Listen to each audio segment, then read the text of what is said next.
तो दोस्तों आज हम आपके लिए लेकर आए हैं कृषि के काम में इस्तेमाल होने वाली कुछ बेहद मजेदार मशीनों और तकनीकों की जानकारी लेकर, जो कि वाकई में आपका काफी ज्ञान बढ़ाने वाली हैं। तो इस वीडियो को शुरू से लेकर अंत तक पूरा जरूर देखिएगा ताकि आप कोई भी महत्वपूर्ण जानकारी मिस न कर दें।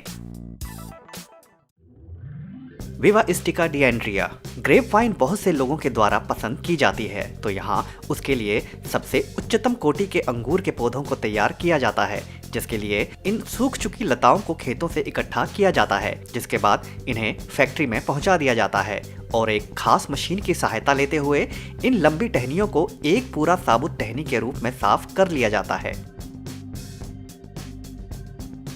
इसके पश्चात कारीगर इस लंबी टहनी को एक बराबर छोटे छोटे टुकड़ों में काटते जाते हैं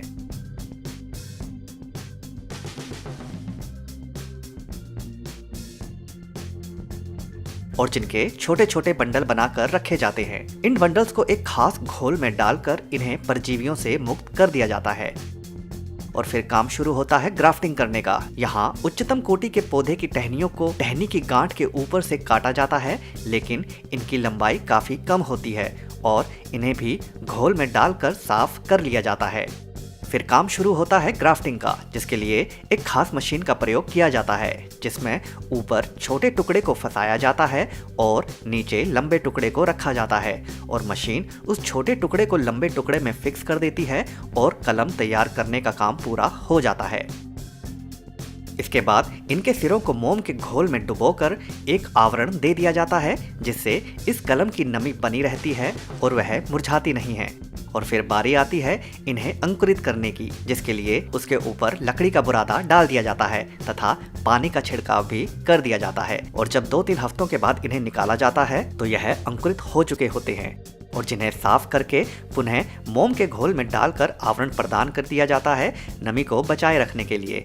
और फिर इन्हें खेतों में ले जाकर रोपण का काम चालू कर दिया जाता है और जब फसल पैदा होती है तो यह अंगूर के पौधे बहुत उच्चतम कोटि के होते हैं। और जब यह पौधे अपना चक्र पूरा कर बैठते हैं तो इन सूखी टहनियों को खेतों से उखाड़ा जाता है और फैक्ट्री में भेज दिया जाता है, जहां इस बार इन पर ग्राफ्टिंग नहीं करनी होती, बस केवल इन्हें एक बराबर लंबाई में काटकर मोम की परत चढ़ा दी जाती है इनकी नमी को बनाए रखने के लिए।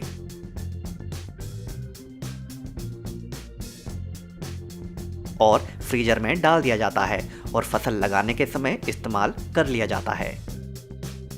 रियो फार्म मूली की खेती बहुत से देशों में बहुत अधिक मात्रा में की जाती है। इस मशीन को मूली की क्यारी के ऊपर चलाया जाता है, जिसके बाद इस मशीन के आगे लगा भाग मूली के पत्तों को जकड़ लेता है और मूली खुद ब खुद उखड़ती जाती है और मशीन के साथ ही फंस जाती है, जिन्हें मशीन के ऊपर खड़े किसानों तक पहुंचा दिया जाता है। यहाँ किसान इन मूलियों को उनकी लंबाई और मोटाई के अनुसार क्रमबद्ध तरीके से अलग अलग करते जाते हैं। साथ ही साथ खराब मूलियों को भी अलग कर दिया जाता है। यह मशीन मूली के ऊपर के पत्तों को काट देती है, लेकिन नीचे के पत्ते छोड़ देती है ताकि मूली बिना पत्ते के मुरझा न जाए। और इन पत्तों को मशीन के पीछे वाले भाग से खेतों में उड़ेला जाता रहता है। फीडर लीडर कॉर्पोरेशन खेतों से सूखी घास के बंडल को बनाने की आपने पहले अनेक मशीनें देखी होंगी, लेकिन यह मशीन उस बंडल को खोलने के काम में इस्तेमाल की जाती है। इस सूखी घास के बंडल के एक सिरे को इस मशीन के नीचे वाले भाग में फंसा दिया जाता है, जिसके बाद यह मशीन धीरे धीरे उस घास को बंडल से खोलकर पशुओं के लिए खाने के लिए बनाई गई जगह पर उड़ेलती जाती है। इस प्रकार की सूखी घास पशुओं को काफी पसंद आती है। अक्सर इस प्रकार के बंडल से सूखी घास को हाथों के द्वारा भी उड़ेला जा सकता है, लेकिन कई देशों में इस काम को करने के लिए भी लोग मौजूद नहीं होते और यह किसान आर्थिक दृष्टि से काफी संपन्न होते हैं, तो ऐसे में इस प्रकार की मशीन को खरीदने में बिल्कुल भी संकोच नहीं करते, जिससे इनका काम रुकता भी नहीं है और मशीन के प्रयोग से काम करना आसान भी हो जाता है। रूपोटेनियास बादाम तोड़ने के लिए बनी यह विचित्र मशीन काम को कितना आसान कर सकती है, आप अभी देखने वाले हैं। बहुत सरल एवं विचित्र आकार वाली यह मशीन बादाम की खेती से जुड़े किसानों के लिए बहुत अधिक लाभदायक सिद्ध हो रही है। यह मशीन दरअसल कंपन की तकनीक पर काम करती है। इस मशीन को बादाम के खेतों में ले जाने के बाद इस मशीन के नीचे वाले भाग को बादाम के पेड़ के तने के पास ले जाया जाता है, जिसके बाद यह मशीन उस पेड़ के साथ पकड़ बनाती है और जोरदार कंपन करती है, जिसके कारण पेड़ पर तैयार हो चुके बादाम इस कंपन के कारण टहनियों से छूटते जाते हैं और इस मशीन के ऊपर गिरते जाते हैं। इस मशीन का आकार ऐसा होता है कि बादाम के गिरने पर वे इस मशीन के अंदर ही एकत्रित होते जाते हैं। इस मशीन में नीचे लगी कन्वेयर बेल्ट बादाम को इकट्ठा कर करके मशीन के पीछे वाले बड़े भाग में उड़ेलती जाती है और इस प्रकार पेड़ से बादाम तोड़ने का यह काम इस मशीन की मदद से निपटा लिया जाता है। Reaper head. जैसा कि आप इस मशीन की कार्यविधि को देखकर ही समझ गए होंगे कि इस मशीन के प्रयोग से काम कितना आसान हो सकता है। किसान गेहूं की फसल को इस मशीन से काट रहा है और यह काम दराती की तुलना में इस मशीन से करने पर कहीं अधिक सरल प्रतीत होता है। इस मशीन से केवल गेहूं की फसल ही नहीं काटी जा सकती, बल्कि अनेक प्रकार की पौधों वाली फसल को भी काटा जा सकता है। इस मशीन में लगा ब्लेड इतना अधिक शक्तिशाली होता है कि वह खेतों में उगने वाली लगभग हर प्रकार की फसल, घास, खरपतवार इत्यादि को चुटकियों में ही काटकर काम को खत्म कर सकता है। रुथनबर्ग लैंड टेक्निक। खेतों में क्यारी बनाने का काम इतना सरल और मजेदार भी हो सकता है, शायद ही किसी ने सोचा होगा। खेत में अनेक प्रकार की फसल बोई जाती हैं और जिसमें कुछ फसल ऐसी होती हैं जिसके लिए खेतों में क्यारियां बनाने की आवश्यकता पड़ती है। तो ऐसे में यह मशीन मानो किसी मिस्त्री की भांति खेत में क्यारियां बनाती जाती है। जैसे जैसे यह मशीन खेत में आगे बढ़ती जाती है तो यह सपाट खेत में चलते हुए मशीन के पीछे लगे मुख्य भाग में मिट्टी को उठाकर एक समान आकार में आकार देती जाती है और जिसके कारण पीछे बेहद सटीक क्यारियां बनती जाती हैं। बहुत से देशों में अभी भी इसी प्रकार के कामों के लिए किसान फावड़े इत्यादि का ही प्रयोग करते हैं, जिससे न केवल उनका काफी अधिक समय इस काम में व्यतीत होता है, साथ ही साथ वे बहुत अधिक थक भी जाते हैं। Myanmar, Japan. खेती के सभी कामों में धान की खेती करना एक ऐसा काम होता है जिसमें किसानों को सबसे अधिक मेहनत करनी पड़ती है, क्योंकि इसमें किसानों को एक एक करके धान के छोटे पौधों को दलदल वाली मिट्टी में लगाना होता है, जिससे उनका बहुत अधिक समय लग जाता है।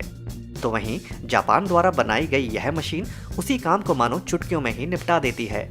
इस मशीन में एक बार धान के पौधों के पूरे बंडल को रखना होता है, जिसके बाद यह मशीन एक एक करके 6 पंक्तियों में धान के पौधों को खेत में लगाती जाती है। धान के बंडल खत्म होने पर इसमें पुनः धान के पौधों के बंडल को रख दिया जाता है और काम निरंतर चलता रहता है।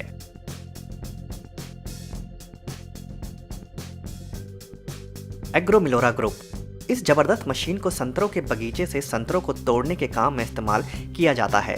अक्सर दूसरे फलों की अपेक्षा संतरों को पौधों से तोड़ने के लिए अधिक बल की आवश्यकता होती है, क्योंकि वह टहनी से अधिक जटिलता के साथ लगे होते हैं। तो ऐसे में इस मशीन को भी उसी तरह से तैयार किया गया है कि वह फलों को कोई नुकसान पहुंचाए बिना उन्हें तोड़ सके।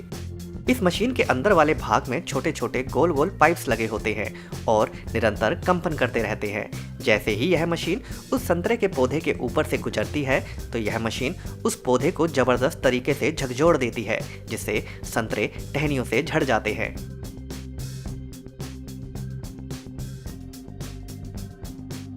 ओजन इज तरीम। खेत में खेती करने से पहले खेत से खरपतवार को हटाना अति आवश्यक होता है। इस मशीन को ट्रैक्टर से बांध देने के बाद जब खरपतवार के ऊपर चलाया जाता है तो यह मशीन बड़े ही मजेदार तरीके से खरपतवार को अपने अंदर समेटकर उसे एक चकोर आकार वाले बंडल में बदल देती है, जिसके कारण उसे सुनियोजित तरीके से रखना भी सरल हो जाता है। तो दोस्तों, आज की वीडियो में बस इतना ही। अगर यह वीडियो आपको पसंद आई हो तो वीडियो को लाइक जरूर कर दें और अगर चैनल को अभी तक सब्सक्राइब नहीं किया है तो सब्सक्राइब भी जरूर कर लें। धन्यवाद।